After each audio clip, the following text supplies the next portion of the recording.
राज्य में सत्ता परिवर्तन के बाद अभी भी राजनीति स्थिर नहीं हो पाई है।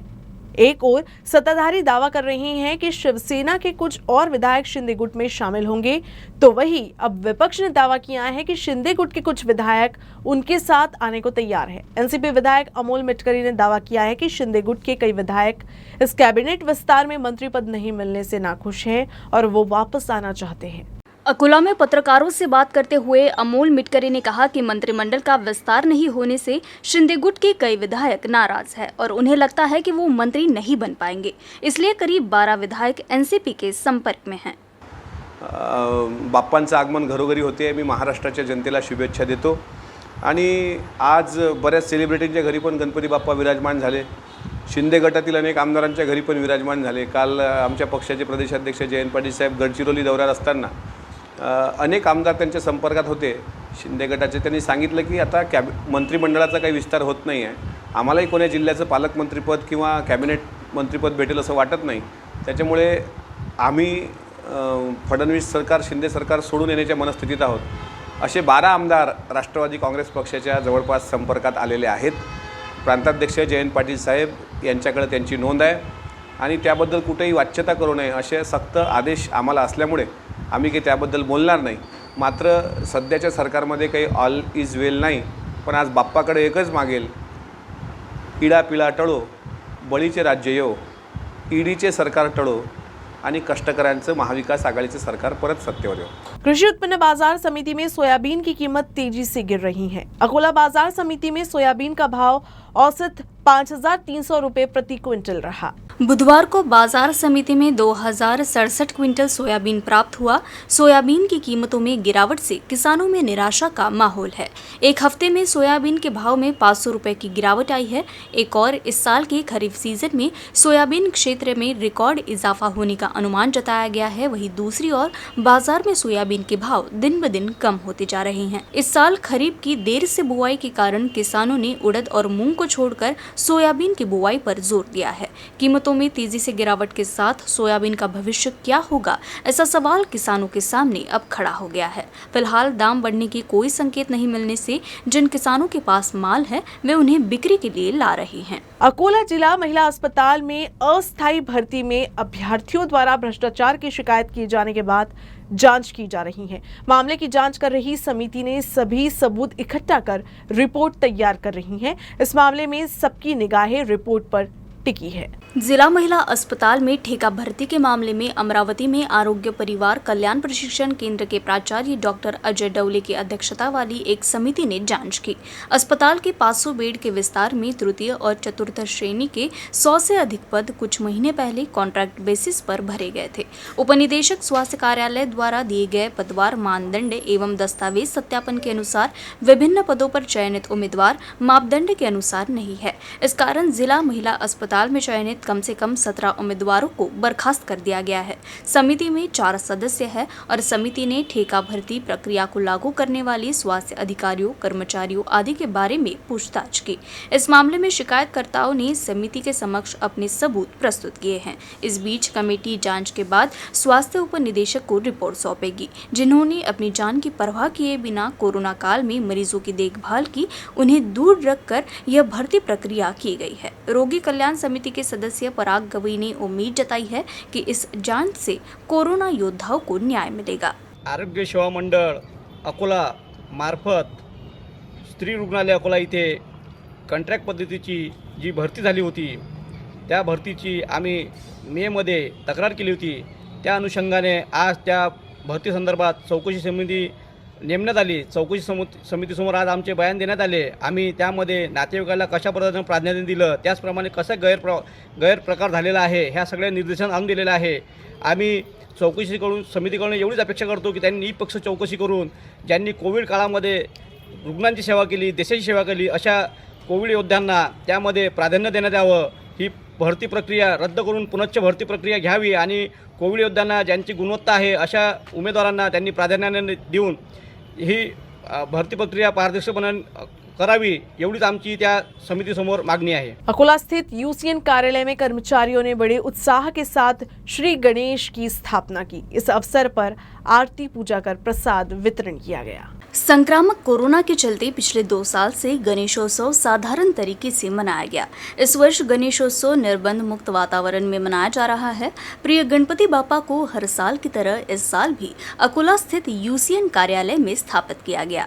इस मौके पर कर्मचारियों ने बापा की पूजा की और कर्मचारियों में प्रसाद का वितरण किया गया।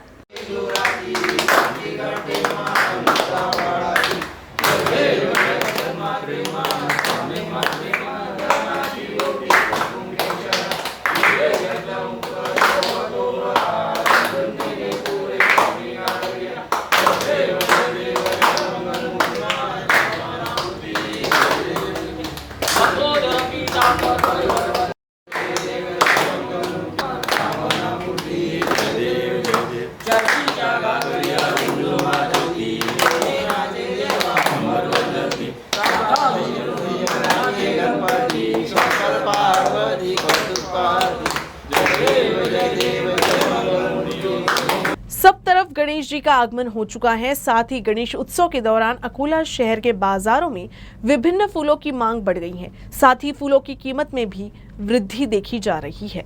अकोला बाजार में निशिगंध 400 रुपए किलो बिक रहा है, लिली 300 रुपए किलो, गुलाब 300 से 350 रुपए और गेंदा 80 से 100 रुपए किलो बिक रहा है।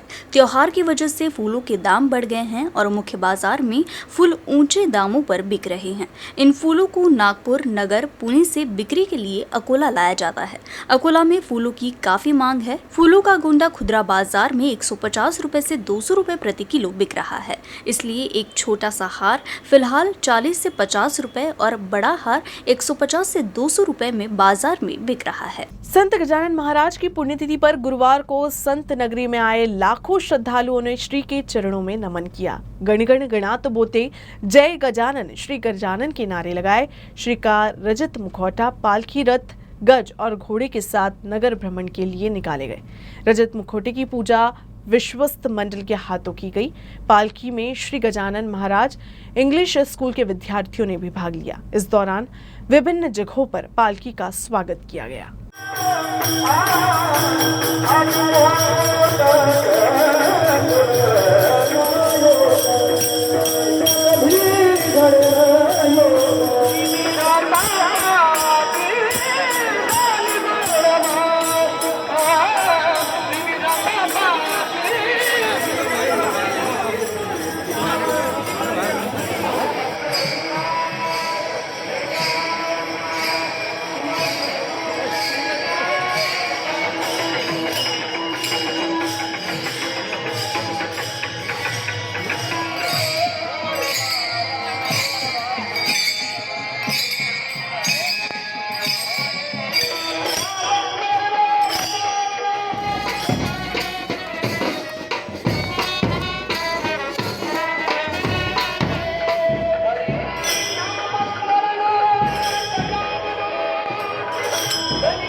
बुल्ढाना जिले के शेगांव में विशाल गणेश मंडल ने किसानों के वेश में गणराया की स्थापना की। किसान के रूप में गणेश की मूर्ति को बैलगाड़ी के पर स्थापित किया गया। हे हर वर्षी वेगवेगळे प्रकारचे असे थीम हे दाखवते, देखावे दाखवते। पण यावेळेस जे शेतकऱ्यावर संकट आलेले आहेत, अतिवृष्टी, ओला दुष्काळ, या दुष्काळातून शेतकरी सावरला जावं आणि या विघ्नहर्त्याचं हे स्वरूप आम्ही इथं दाखवलेलं आहे या मंडळाच्या वतीने। तर हे थीम आम्ही यावर्षी अशी म्हणजे ओला दुष्काळ हा शेतकऱ्यावर आलेलाच आहे अनाकास, पण त्या निमित्त हा जो देखावा आम्ही केलेला आहे शेतकऱ्याचा, समजा शेतकऱ्याचा, तो गणेशाच्या स्वरूपात केलेला आहे। याची स्थापना जवळपास 1974 मध्ये झाली होती। आज त्याला जवळपास 48 वर्ष झाले आणि हे जे आम्ही यावेळेस थीम केलं शेतकऱ्या रूपात गणपती, कारण की शेतकऱ्यावर नेहमी ओला दुष्काळ पडलं, सुका दुष्काळ पडलं,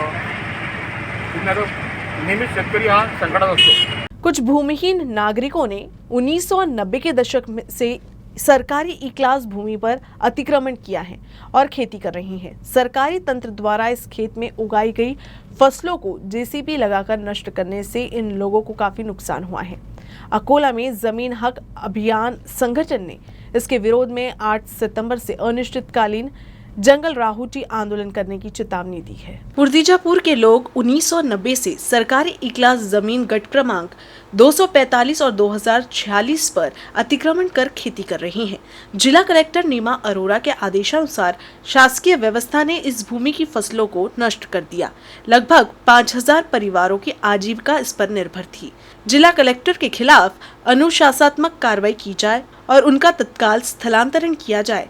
खड़ी फसलों को नुकसान पहुंचाने वाले सभी अधिकारियों से मुआवजा राशि वसूल की जानी चाहिए। महाराष्ट्र सरकार की अनुमति के बिना जमीन पर खड़ी फसलों को नष्ट करने के लिए जिन अधिकारियों ने जेसीबी को बुलाया है, जिला कलेक्टर के माध्यम से मुख्यमंत्री को एक निवेदन देकर अनुरोध किया गया कि उन सभी अधिकारियों के खिलाफ आपराधिक मामला दर्ज किया जाना चाहिए।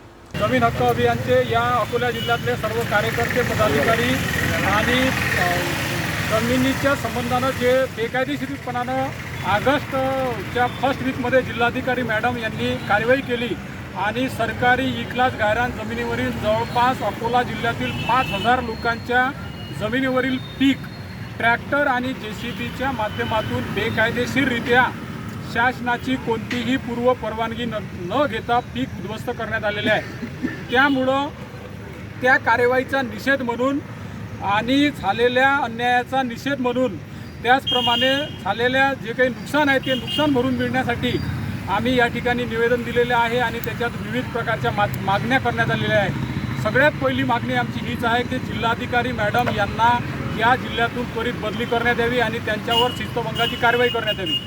न्यूज रूम से बस इतना ही। खबरों का सिलसिला यूं ही चलता रहेगा। आप देखते रहिएगा UCN न्यूज अकोला।